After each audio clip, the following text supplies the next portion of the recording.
قال رجل: ما له من التهريب، أي تهريب الأشياء الممنوعة.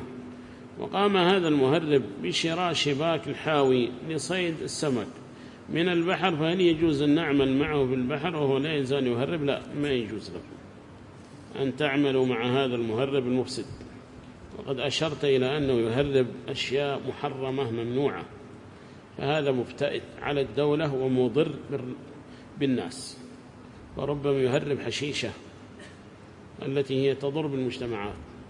فمثل هذا ما أنصحكم أن تعملوا معه، بل تزجروه وتبلغوا عنه إن استطعتم أن تبلغوا عنه الدولة والجهات المختصة، فهو واجب عليكم بعد نصحه إن لم يترك فليس هناك سبيل إلا التبليغ للجهات المختصة تتفاهم معه، لأنه رجل مفسد في الأرض، السكوت على هؤلاء يضر، أما العمل معهم فلا يجوز العمل معه، وأنتم تعلمون أنه يعمل في التهريب.